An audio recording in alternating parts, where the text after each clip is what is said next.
Sir sir ఏమైంది గుణ? ఏం జరిగింది సార్? అక్కడ అక్కడ గుణ, ఏమైంది గుణ? ఏం జరిగింది? ఇంతలా ఏడుస్తున్నావు? సార్ చామంతి. ఏమైంది గుణ? రమాదేవి మేడం. ఏం జరిగింది? ఇంతలా ఏడుస్తున్నావు? చామంతి. చామంతికి ఏమైంది గుణ? చామంతికి యాక్సిడెంట్ అయింది సార్.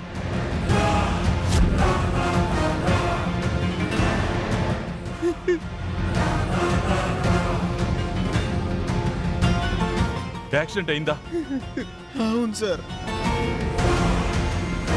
రోడ్లో చామంతి వస్తుంటే, కార్లో వస్తుంటే చూశాను సార్. తన దగ్గరికి వెళ్తున్నాను సార్. ఈలోపు ఒక వెహికల్ స్పీడ్గా వచ్చి చామంతిని గుద్దేసి వెళ్ళిపోయింది సార్.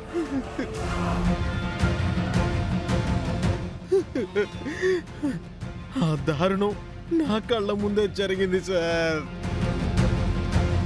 ఈ చేతులతో నా చామంతిని హాస్పిటల్కి తీసుకెళ్లి జాయిన్ చేశాను సార్. నా చామంతిని ఎలా అయినా బ్రతికించమని డాక్టర్ కాళ్ళ మీద పడి వేడుకున్నాను సార్. అయ్యో అయ్యో అయ్యో, వాళ్ళేమో ఛాన్సెస్ కూడా లేవని చెప్తున్నారు సార్.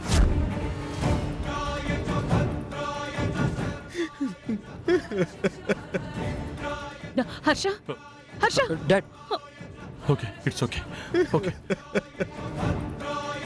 డాక్టర్ ఆ మాట చెప్పారా గుణ? ఛాన్సెస్ లేవని వాళ్ళెవరు చెప్పడానికి?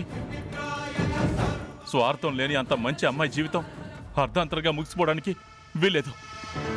అందరి మంచి కోరుకునే తను నిండు 100 ఏళ్ళు బతకాలి.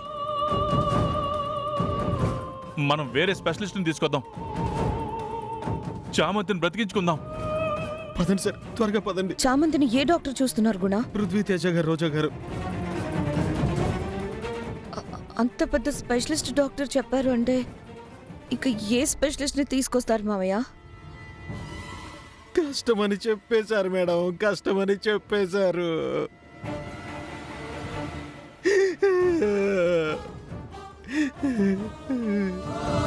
వీడేంటి సపోర్ట్ చేయమంటున్నాడు? ఏం చేయాలి ఇప్పుడు?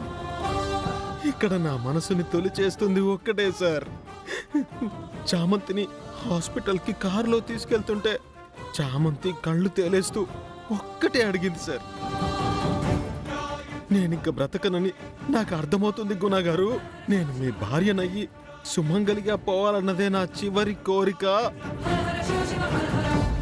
తీరుస్తారా అని నా చెయ్యి తీసుకుని తన చేతిలో పెట్టుకుని స్పృహ కోల్పోయింది సార్.